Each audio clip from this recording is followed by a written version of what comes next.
मेरे सभी पीजीटी के दोस्तों को, मेरे साथियों को अनुसर का नमस्कार। साथियों, फिर मैं आपके सामने कुछ डी ब्लॉक के एलिमेंट से रिलेटेड क्वेश्चंस लेकर के आया हूं और ये क्वेश्चंस बहुत ही अच्छे लगे मुझे, इसीलिए मैंने ये क्वेश्चन उठाए। अब एक एक क्वेश्चन डिस्कशन कर लेते हैं। क्वेश्चन नंबर 1 कहता है कि auric chloride on reaction with ferrous sulphate changes to. तो बस सिंपल सा मैं ये जान लेता हूँ कि इसके रिएक्शन ही लिख के देख लेते हैं। ऑरिक क्लोराइड का फार्मूला होता है AuCl3 और जो आप जानते हैं गंगा जल जिसे बोला गया था, है ना, चलो कोई बात नहीं, FeSO4 ferrous sulphate green vitriol के नाम से भी जाना जाता है। तो ये बना देगा, आपका पता है आपको, Au बना देगा, एक तो गोल्ड बना देगा, है ऑप्शन कहीं, ठीक है, Au और Fe2SO4 का होल थ्राइस भी बनेगा, SO4 का होल, ठीक है, प्लस Fe2SO4 का होल थ्राइस भी बनेगा और साथ में बनेगा आपका एक Fe बचा, FeCl3, यानी कि इसमें मेन ऑप्शन हमें फिर गोल्ड दिख रहा है कि ऑप्शन नंबर ए लगाइएगा। तो इस तरीके से हम लोग इसको कर सकते हैं, कोई दिक्कत नहीं। रिएक्शन चाहो तो आप लिख लीजिए, ऐसी कोई प्रॉब्लम इसमें नहीं है, तो रिएक्शन आप लिख सकते हैं यहाँ पर। तो ये मैं इसको बिटा देता हूँ जिससे पेज भी थोड़ा साफ हो जाए, ठीक है, समझ में आ गया। अब इसके बाद क्वेश्चन नंबर नेक्स्ट पर पहुँचते हैं। ये भी पीजीटी का बहुत ही फेमस क्वेश्चन है, इसके आगे अगर आप पीजीटी भी लिख देंगे तब भी कोई गुनाह नहीं है, ये पीजीटी का बहुत ही फेमस क्वेश्चन है। क्या क्वेश्चन है? जर्मन सिल्वर किसका एलॉय? जर्मन सिल्वर जो है वो आपको बता दूं, निकुजन मैं याद रखता हूं, निकुजन का एलॉय है। निकुजन समझते हो ना आप, निकुजन, जैसे मैं तो अपनी ट्रिक से याद कर लेता हूं, निकुजन, ये निकुजन का एलॉय है। कॉपर निकल और जिंक, या निकल कॉपर जिंक, इस तरीके से इसको बोला जाता है। रेशियो 2:1 रहता है इसमें। तो इसके अंदर कॉपर जिंक एंड निकल, यानी कि ए ऑप्शन इसका भी लगना चाहिए। जैसे इसका ए लगा, इसका भी ए ही लगा लीजिए। क्वेश्चन नंबर 3 पे आ जाते हैं। 3 कहता है the reaction between the copper and hot concentrated sulphuric acid. आपको बता दूं SO2 गैस रिलीज होती है। अब क्योंकि भाई अगर हॉट डाइल्यूट कंसनट्रेट होता तो रिप्लेस ही नहीं कर पाता, कॉपर की रिएक्टिविटी हाइड्रोजन से कम है, आप जान रहे होंगे। तो इसके अंदर SO2 गैस रिलीज हो जाती है, तो फिर आंसर इसका भी ए ही लगाएंगे। क्या सब ए ही सही हो जाएंगे? गन मेटल, ये भी पीजीटी का क्वेश्चन है जनाब, ध्यान दीजिएगा, आया हुआ है। नहीं आप मेरी बात पे विश्वास हो रहा हो तो भाई साहब आप खोलिए अपने पेपर्स तो देख लीजिए मेरी बात को, कि अनुसर बिल्कुल जो बताएंगे वो मैं एक्यूरेसी के साथ बताने की कोशिश तो करता हूँ, 100% कोशिश करता हूँ। और इसी तरीके से आप अगर ये क्वेश्चन कलेक्शन करते हैं तो बहुत क्वेश्चन आपको एग्जाम में मिलेंगे, देखिएगा। तो 4th का आपको पता लग गया ना, गन मेटल एलॉय किसका होता है? ऊपर जो आपने जिंक आपने देखा था, कॉपर जिंक और टिन, कॉपर जिंक और टिन का इसमें मिक्सचर रहता है, ये ध्यान रखना, कॉपर जिंक एंड टिन, यानी कि इसका ऑप्शन फिर बी लगना चाहिए, ये ध्यान रखिएगा। जैसे जो बेल मेटल होता है और गन मेटल, ये लगभग मिलते जुलते होते हैं, इनमें परसेंटेज का वेरिएशन होता है।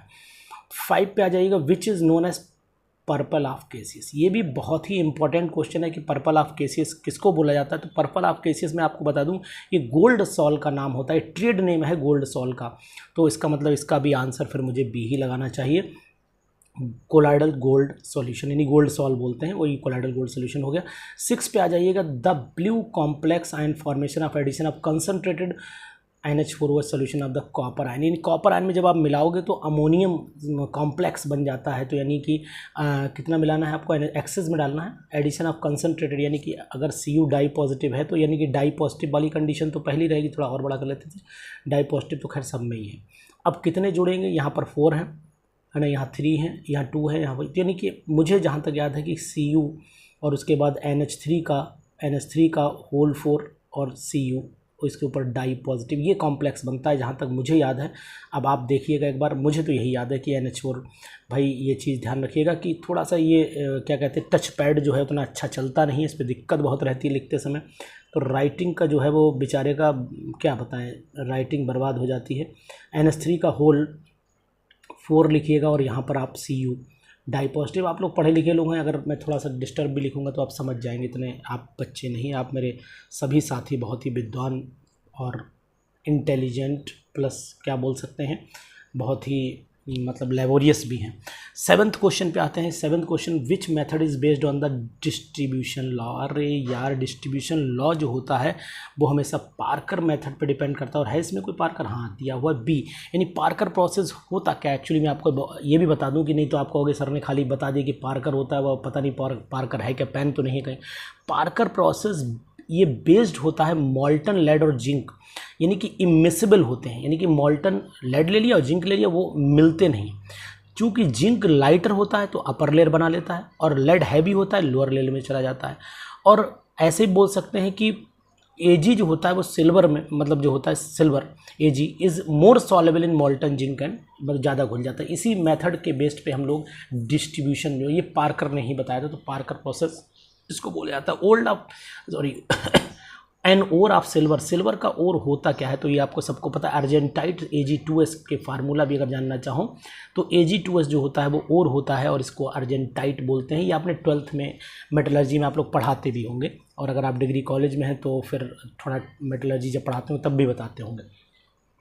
9th क्वेश्चन पे आइए, which of the following statement regarding the copper salt is not true. Copper से रिलेटेड कौन सी चीज़ इसमें नहीं सही है, नॉट ट्रू है ना।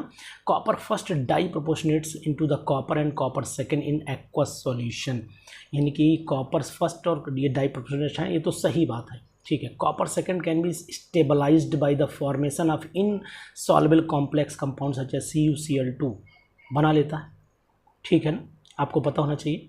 चलिए इसके बाद हम लोग पहुँच लेते हैं, copper first oxide is a red powder.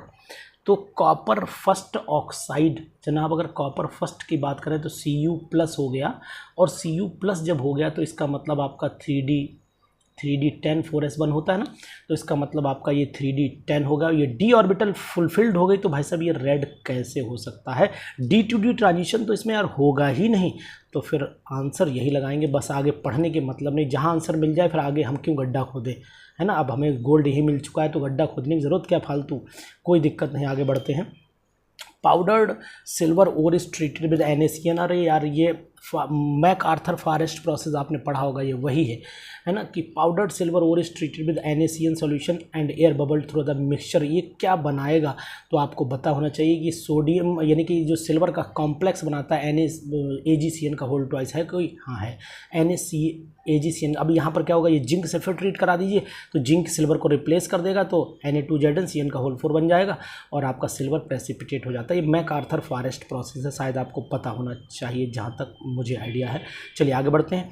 11th question पे आते हैं। अब metal which is not affected by the concentrated H2SO4 HNO3, कौन सा मेटल है जो इनसे किसी से अफेक्ट नहीं करता। तो मैं आपको बहुत चीज़ बता दूं कि जो हमारा सोना चांदी है, आपने देखा होगा कि अंगूठी जो होती है वो सोडियम की नहीं पहनी जाती है, अंगूठी या तो गोल्ड की पहनी जाती है या गोल्ड की या सिल्वर की या कॉपर की, इनकी अंगूठी है। ये क्योंकि ये लेस रिएक्टिव होते हैं, ये जनरली नॉर्मल टेम्परेचर पर किसी से रिएक्शन नहीं करते हैं। तो मैं बता देता हूँ कि जो H2SO जो Au होता है अधिकतर ये AuCl3 बनाता है। आपने AuSO4 नहीं सुना हो, Au2SO4 नहीं सुना होगा, Au2SO4 का होल थ्राइज नहीं सुना होगा, लेकिन ये HCl से तो रिएक्शन कर लेता है, HAuCl4 बना लेता है।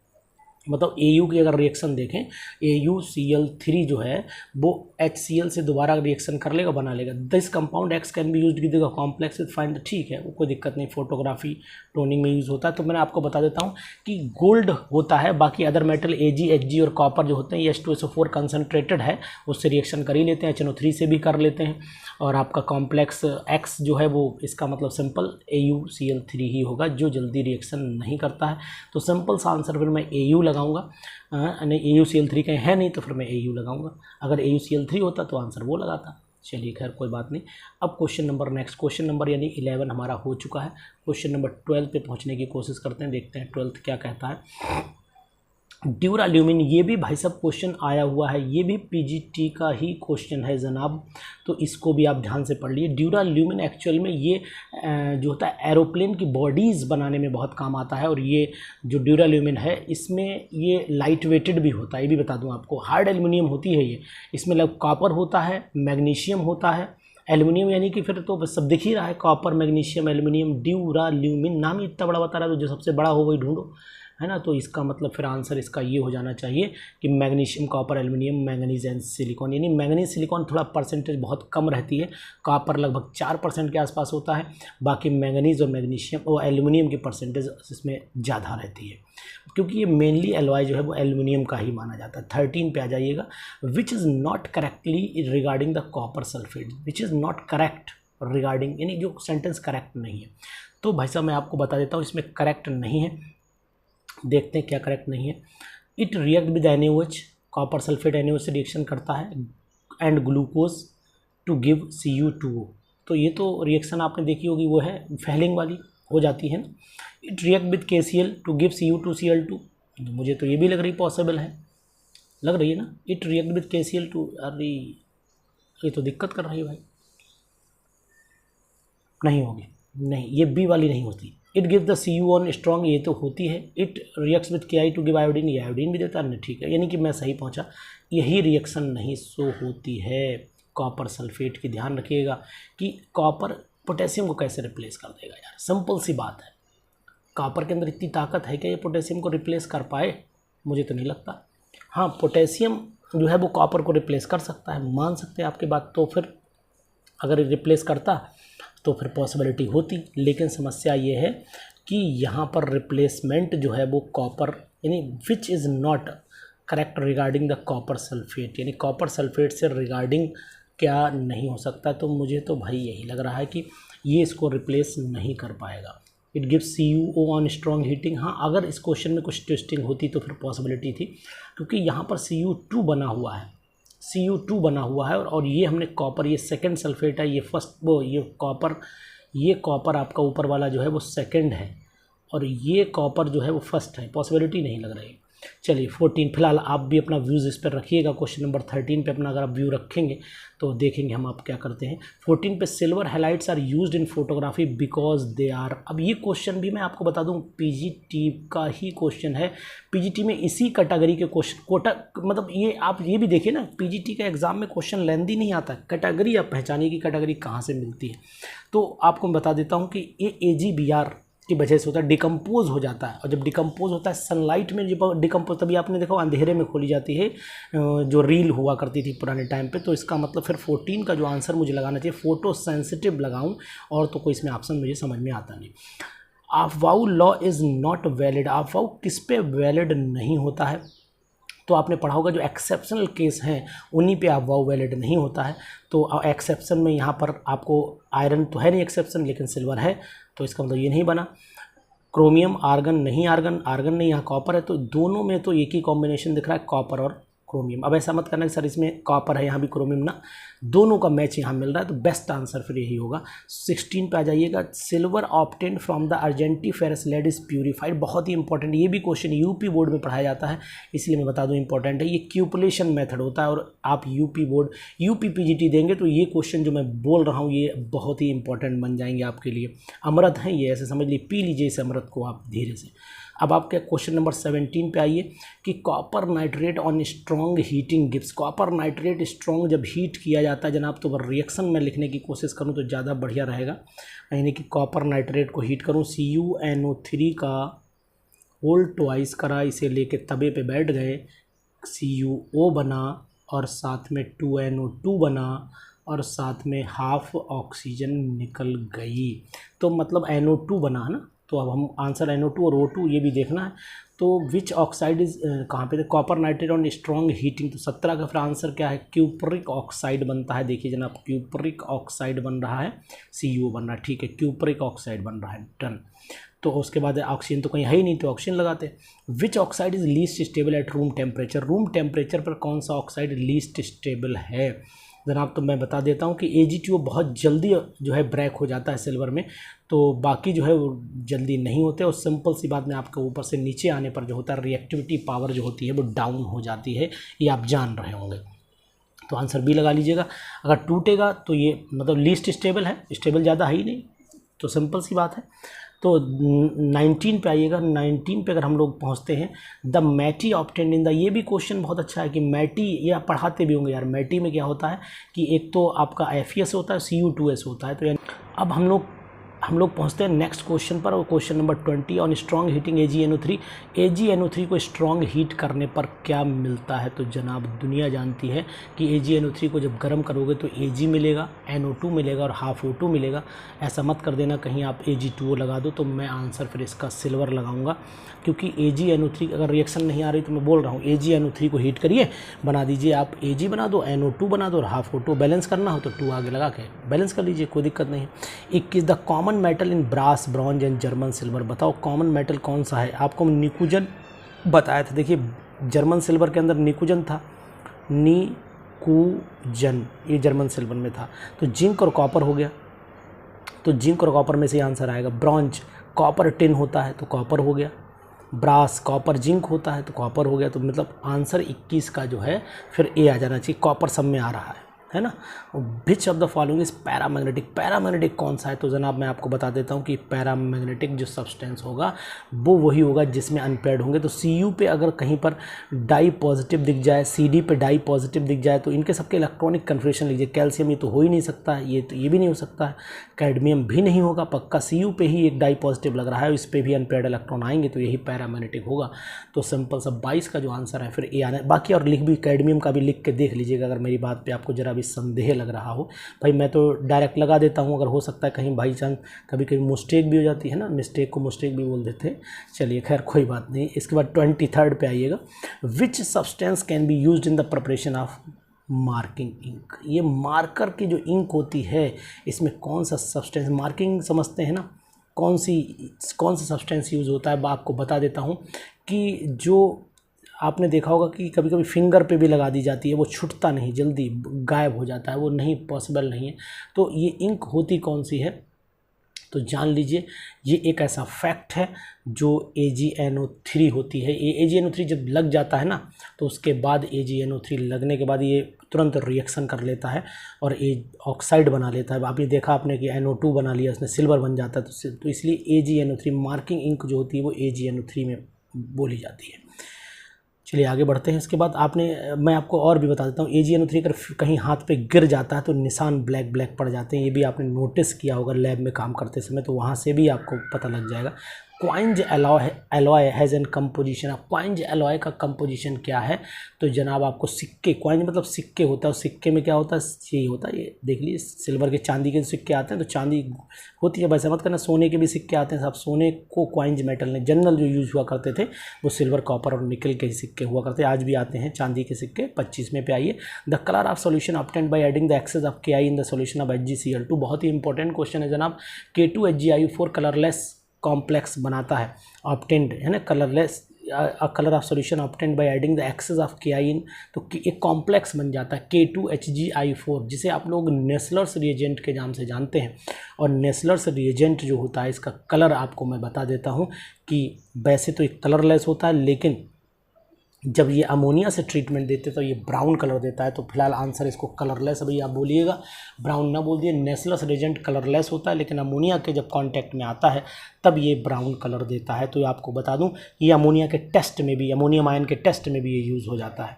26वें पे आ जाइए। Mercury forms amalgam with all the except, mercury amalgam बना लेता है, लेकिन किसके साथ मरकरी अमलगम नहीं बना देता मैं आपको बता देता हूँ। Mercury forms amalgam with all except, मैंने अभी तक जो सुना है वो यही सुना है कि मरकरी ने जो है वो आयरन के साथ, FeHg नहीं सुन, जिंक मरकरी, एल्युमिनियम मरकरी, निकल, ये सुना है आयरन के साथ में नहीं बना पाता है। ये आप ध्यान रखिएगा। इतने छोटे छोटे फैक्ट हैं, आपको ऑलरेडी पहले से पता होंगे, इन पे बहुत बड़ा। अब देखिए नाम आ गया नेस्लर्स रिएजेंट K2HgI4। अभी ये ऊपर बताया जनाब मैंने कि ये K2HgI4 होता है नेस्लर्स रिएजेंट। तो K2HgI4, और अगर कहूँ तो नेस्लर्स रिएजेंट ने 27 का आंसर जो है वो K2HgI4 ही बनेगा, यानी कि मुझे तो फिर आंसर K2Hg नेस्लर्स रिएजेंट यही पता है। बाकी कुछ लोग ऐसा ही बोल सकते हैं कि इसमें NaOH हो सकता है, लेकिन NaOH जो होता है वो नेस्लर्स रिएजेंट में थोड़ा सा मिलाया जाता है, ये तो पक्का है। तो फिलहाल मैं आंसर इसका अभी तो K2HgI4 नेस्लर्स रिएजेंट में यही लगाऊंगा, बी ही लगाऊंगा मैं, ठीक है ना। Mercury is purified, mercury purify किससे की जाती है? तो मरकरी लो बॉइलिंग पॉइंट होता है मरकरी का, आप जानते हैं ना, है ना। बाकी मेंबर से तो इसका बॉइलिंग पॉइंट कम होगा। तो हम इसका आंसर फिर क्या ढूंढें, यानी कि 28वां क्वेश्चन है, इसका आंसर जो है ट्रीटमेंट भी डाइल्यूट नहीं, ये तो नहीं हो सकता। इलेक्ट्रोलाइटिक भी नहीं हो पाया क्योंकि इसका बॉइलिंग पॉइंट सॉलिडिफाइंग होगा नहीं है। तो फिर आंसर एक ही बचा कि इससे हम वैक्यूम डिस्टिलेशन यूज़ कर दें इसमें, उसी से ही इसको हम लोग प्यूरीफाई कर सकते हैं। तो 29 में पे आ जाते हैं। 29 से जिंक वाइट मिटाएं, क्या लिखा है भाई, zinc white is better white pigment than lead white because. तो भाई साहब ये भी एक बहुत बड़ा फैक्ट है कि ये एक्चुअल में होता क्या, zinc white is better white pigment better, zinc white is a better white pigment, यानी सफ़ेद अच्छा कलर है लेड वाइट से। इसका कारण आपको बता देता है, ये थोड़े दिनों में जो होता है ब्लैक नहीं होता है, लेड जो होता है थोड़े दिनों में ब्लैक हो जाता है, क्योंकि हमारे एटमॉस्फेयर में जो गैसेज होती हैं वो रिएक्शन कर लेती हैं और वो PbS बना सकता है। और PbS जो है मतलब बनाने का कारण होता है कि एटमॉस्फेयर में H2S इस टाइप की गैसेज होती हैं। तो मेरे हिसाब से हैज़ कवरिंग पावर, तो ये तो कोई बात ही नहीं हुई। इनसॉल्युबल घुलता नहीं तो पोता कैसे जाएगा, बिकम्स येलो व्हेन, नहीं ये भी कुछ नहीं है। बिकम्स येलो ऑन हीटिंग, तो भाई कोई अब ऐसा तो नहीं, इस पर हमने हीट लगाना, तो it is not blackened by action of H2, यानी HGS अगर H2S लगेगा तो ये ब्लैक नहीं होगा, वो एटमॉस्फेरिक गैसेस का कंसेप्ट है, वही लगाइए इसमें। इसके बाद 30 में पे आ जाइए, question number 30, zinc can not displace the following. Zinc space zinc से ऊपर होंगे उनको नहीं डिस्प्लेस करता, सोडियम भैया को जिंक मुझे हिसाब से डिस्प्लेस नहीं कर पाएगा, क्योंकि सोडियम भैया बहुत ऊपर बैठे हुए हैं, ये आसमान पे बैठे हैं और ये डिस्प्लेस नहीं हो पाएंगे, है ना। समझ रहे हैं, सिंपल सी बात ये, हम लोग इलेक्ट्रोकेमिकल जो सीरीज़ है उसमें देख लेते हैं, सोडियम का रिडक्शन पोटेंशियल माइनस में, ठीक है ना, ज़्यादा होता है, यानी ऐसे कहें लेस होता है, और इलेक्ट्रोड पोटेंशियल रिडक्शन पोटेंशियल की बात कर रहे हो, जिंक का रिडक्शन पोटेंशियल सोडियम से थोड़ा ज़्यादा होता है, लेकिन ज़्यादा का मतलब यहाँ प्लस मतलब माइनस साइन के साथ मैं बोल रहा हूँ कि यहाँ माइनस साइन के साथ बोलेंगे तो फिर ये लेस हो जाएगा, वो मोर हो जाएगा। और वैसे अदरवाइज़ तो आप समझ चुके हैं मैं क्या कहना चाह रहा हूँ, वो चीज़ आप समझिएगा। 31 पे आप चलिएगा, 30 the formula of mercurous ion, तो आप जानते हैं मर्क्यूरिक का मतलब होता है Hg के ऊपर 2 पॉजिटिव, ये मर्क्यूरिक होता है। मर्क्यूरस का मतलब होता है Hg2 पे क्या लगा दें हम लोग, 2 पॉजिटिव लगा दें, इस तरीके से ये मर्क्यूरस बन जाता है। तो फिर 31 का आंसर फिर C लगाना पड़ेगा। चलिए C लगा लीजिए। Which statement about the 12 group element is wrong, कौन सा एलिमेंट मतलब स्टेटमेंट रॉन्ग है। Zinc form an alloy with copper, बनाता है ये तो। जिंक Zn2 इज स्टेबल, ये तो मैंने कभी सुना नहीं, है ना। सुना है आपने ये Hg, ये तो सुना था, लेकिन ये नहीं सुना, तो बस अब आगे नहीं बढ़ पाएंगे हम, यहीं पर इसे एंड कर देंगे। नेक्स्ट पे आ जाते हैं, नेक्स्ट क्वेश्चन सीरीज़ में ये नेक्स्ट हम पढ़ लेते हैं क्या है, इसको भी देख लेते हैं। इसके बाद मैंने बहुत सारे क्वेश्चंस करवाए आपको, कैसा लगा ज़रूर बताइएगा। 33 पे आइए, which sulphide has a yellow colour, कौन सा सल्फाइड येलो डर्टी फेलो बनाता है। तो 33 का आंसर जनाब आपको कैडमियम सल्फाइड जो होता है येलो होता है, जिंक सल्फाइड थोड़ा ब्लैकिश कॉपर ब्लैक, ये सब ब्लैक होते हैं, यही होता है। 33 पे आइए। उसके बाद 34 पे, the metal present in the insulin, insulin hormone में कौन सा मेटल होता है। तो बता दूं आपको, जिंक होता है, ये पैंक्रियाज ये जिंक कंटेनिंग होता है, तो ये जिंक है ना, ध्यान रखिएगा। उसके बाद 35 पे आइए, philosopher of wool, zinc oxide को बोलते हैं फिलोसफर ऑफ वूल। और जब philosopher of wool when heated with BaO, जब इसको BaO के साथ तो BaZnO2 बन जाता है, तो BaZnO2 है, कहीं ए लगा लीजिए धीरे से, BaO प्लस ZnO मतलब BaZnO2 कंपाउंड बनेगा, ठीक है। 36 पे आ जाइए, 30 आयोडीन ऑफ मिलन्स बेस, ये भी क्वेश्चन इंपॉर्टेंट है और ये PGT के लिए भी इंपॉर्टेंट है, ध्यान रखिएगा।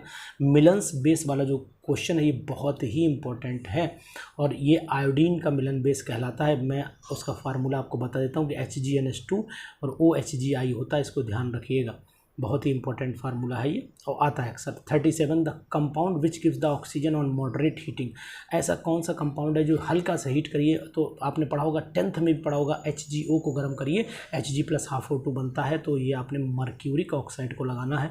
विच इज़ नॉट करेक्ट, इसमें से कौन सा करेक्ट नहीं है, तो फिर मैं देख लेता हूँ। ZnS वाइट सॉलिड होता है, येलो हो जाता है, ये तो सही है। जिंक सल्फाइड प्रेसिपिटेट, ये भी सही है।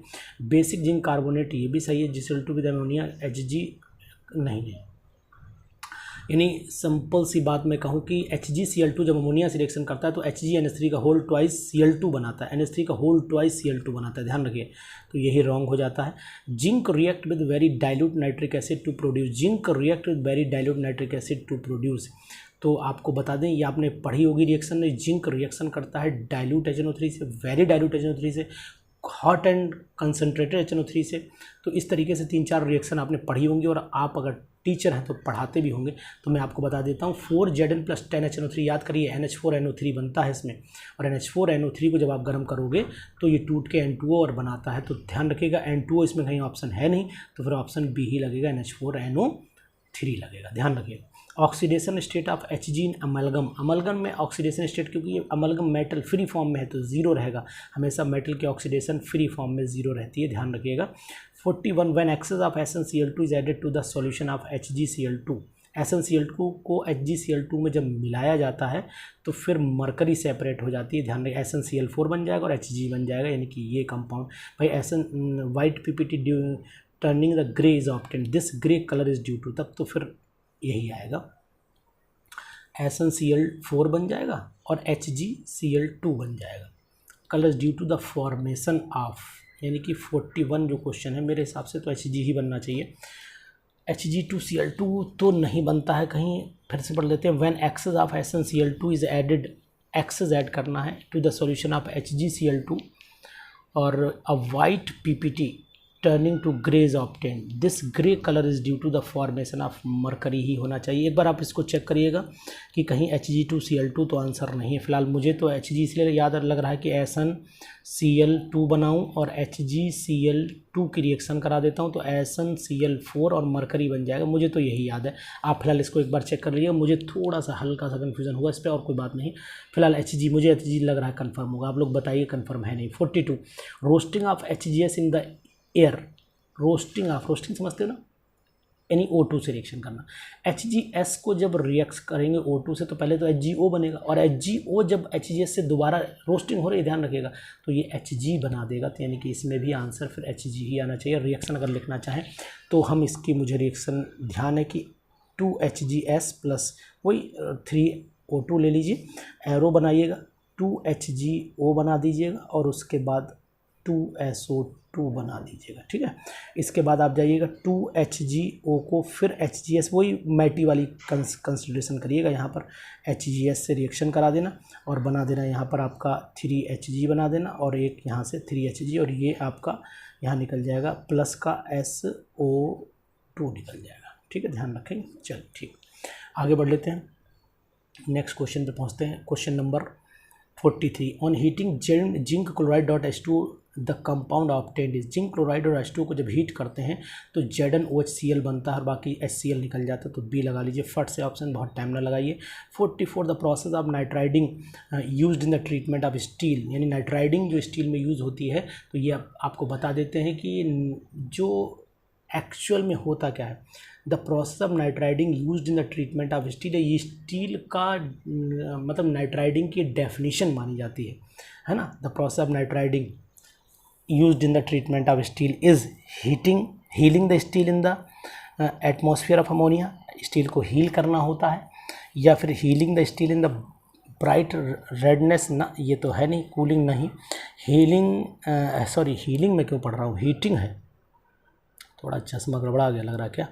Heating steel in the atmosphere ammonia, heating steel to bright red, ना तो ये तो एनीलिंग हो जाएगा, गड़बड़ हो जाएगा। Heating steel brightness to red cooling पलिंग, ना ये भी गड़बड़ हो जाएगा, ये भी नहीं हुआ। तो ये क्योंकि ये नाइट्राइडिंग है, तो नाइट्राइडिंग में नाइट्रोजन जैसा कंपाउंड यानी अमोनिया ही इसका आंसर है, यानी यही आंसर है, बहुत ज़्यादा नहीं सोचना इसके बारे में, ठीक है। उसके बाद 45 पे आइए, which form of the iron has the lowest percentage of carbon, आपको पढ़ा होगा, ये पढ़ लीजिएगा ध्यान से। प्योर फॉर्म ऑफ आयरन होती है और pure form of iron wrought iron कहलाती है, वही होता है ना, ध्यान रखेंगे आप लोग। Iron is rendered passive in the concentrated HNO3 H2SO4, मुझे तो यही याद है कि भाई ये HNO3 ही होना चाहिए कि ये इससे रिएक्शन नहीं करता, due to formation of layer of oxide on the surface of its, means formation of metal oxide बन जाता है, आयरन ऑक्साइड बन जाता है। उसके बाद 47 the following reaction describe the rusting of iron, rusting of iron का क्वेश्चन भी पीजीटी के लिए बड़ा इंपॉर्टेंट माना जा रहा है इस बार, तो मैं आपको बता देता हूँ कि ध्यान रखिएगा, इसको पढ़िएगा ज़रूर कि इसमें होता क्या है कि इसमें मेटेलिक आयरन जो है वो आयरन थर्ड ऑक्साइड में पहले कन्वर्ट होता है ना, वो चीज़ देखते हैं। This is the example of redox reaction, वैसे तो ये एग्जाम्पल है रेडॉक्स रिएक्शन का, लेकिन कह रहा है कि डिस्क्राइब द एक्चुअल क्या, which one of the following incorrect, तो ये तो रेडॉक्स रिएक्शन होती पता है आपको, एक एनोड बन जाता है, कैथोड बन जाता है, वाटर ड्रॉप जब गिरती। Metallic iron is reduce to Fe di positive, Fe di positive में रिड्यूस होता है, इसको देखिए जरा, नहीं ये रिड्यूस नहीं होता है, ये ऑक्सीडाइज होता है, यानी Fe डाई पॉजिटिव ऑक्सीडाइज होता है Fe ट्राई पॉजिटिव में। Fe tri positive is an oxidizing agent, metallic iron is reducing agent. तो 47 में मुझे जो लग रहा है, मुझे ये लग रहा है मेटेलिक आयरन जो होता है वो ऑक्सीडाइज हो, Fe डाई पॉजिटिव में नहीं होता, यही इनकरेक्ट होना चाहिए। चलिए आप भी इस पे अनुमान लगाइए, मैंने तो लगा दिया, अब टिक भी लगा दिया मैंने। 48 पे मैंने जो आंसर यहाँ लगाए हैं वो आंसर आप एक बार टैली भी कर लें, कुछ एक आंसर हो सकता है कि वेरी कर जाए, कोई दिक्कत नहीं, लेकिन यहाँ पर आप ये नहीं कि नहीं साहब ये नहीं है, अरे आप लोग यार खुद इतने बढ़िया अच्छे कैंडिडेट हो कि सभी लोग कहीं भी थोड़ा सा भाई हो जाता है कन्फ्यूज़न, कोई दिक्कत नहीं। क्लॉक स्प्रिंग, तो नहीं तो ये मत कर देना सर आप पढ़ाते क्या जब कन्फ्यूज़न है तो। A clock spring is heated to a high temperature and then suddenly plunged into the cold water, the treatment बहुत ही इम्पोर्टेंट बात है, ये मैं आपको बता देता हूँ। इसको आप लोग क्या बोलते हैं, इससे होता कि हार्ड एंड ब्रिटल हो जाता है ना। ये आपने देखा होगा कि टेम्परिंग फिनोमिना एक होता है ना, टेम्परिंग कहलाना है ना, एनीलिंग टेम्परिंग, वो उसी कंसेप्ट पे बेस है। तो ये हार्ड और ब्रिटल हो जाती, तभी तो आपने देखा स्प्रिंग जो क्लॉक की होती है बहुत हार्ड होती है एकदम से, और ब्रिटल भी बहुत चट से टूट जाती है। 49 द कलर ऑफ द मोहर सॉल्ट, मोहर सॉल्ट का जो कलर होता है जनाब वो मैं आपको बताता हूँ, लाइट ग्रीन कलर होता है। तो लाइट तो कहीं लिखा नहीं, ग्रीन है, आपने मोहर सॉल्ट प्रैक्टिकल कराते होंगे। 50वां क्वेश्चन देखिएगा, लास्ट क्वेश्चन है, बढ़िया क्वेश्चन है, एंड यहीं पर करेंगे 50 क्वेश्चन पे। A compound of the metal ion, M के ऊपर क्या लगा है, एक्स टाइम्स जो है प्लस लगे हैं, जिंक इसका वो एटॉमिक नंबर 24 है, मतलब क्रोमियम मान लेते हैं, has a spin off magnetic moment √50 bourse magneton, the number of unpaired electron. तो अब अगर आपको फार्मूला पता है, mu is equal to √n(n+2), तो अगर फार्मूला लगा दीजिए तब भी निकल आएगा। वैसे आपने लोगों ने गणित लगा लिया होगा इतनी देर में, mu is equal to √n(n+2) Bohr magneton होता है। अब यहाँ पर n की वैल्यू कितनी रखें, यानी कि 3 रख दें, तो √3 रख दीजिए 3, और अगर 3 + 1 यानी 4 3 12 ही हुआ ना, 4 और 1 5, तो ये 3 1 4 3 12 आंसर है, √15 लाना है ना, तो n+2 है, सॉरी 3 2 5 2, तो ये 5 3 15 ठीक है। तो यानी कि रूट जो है वो अनपेड इलेक्ट्रॉन √3, यानी n की वैल्यू 3, तो अनपेड इलेक्ट्रॉन इसमें 3 ही होंगे, सिंपल सी बात है दोस्तों। ये मैंने आपको डी ब्लॉक के क्वेश्चंस कुछ बताए, और इसी तरीके से आप लगातार प्रैक्टिस करते रहिए। मैं आपको सिर्फ प्रमोट करता हूँ, मैं आपको सिर्फ इनिशिएट करता हूँ, और आप लोग खुद प्रोपेगेट और टर्मिनेट होते रहते हो, कोई दिक्कत नहीं। तो मेरा काम था कि आपको एक अच्छी लय में डालना, तो मैंने इनऑर्गेनिक केमिस्ट्री के भी लगातार वीडियोज़ दी हैं, और इन्हीं वीडियोज़ की मदद से आप और भी क्वेश्चन लगाते रहिएगा। अपनी साइड बुक जो भी प्रैक्टिस बुक आपके पास में हो उसको छोड़िए मत, मौका मत गवाइए, और लगाते रहिए, मेहनत करते रहिए। मेरी वीडियो को प्लीज़ शेयर और सब्सक्राइब जरूर करते रहिएगा। अगर आपको ये चैनल अच्छा लगता हो तो इस पर बने रहिएगा, और दोस्तों की मदद इस वीडियो को शेयर करके करते रहिएगा। Thank you, have a nice day.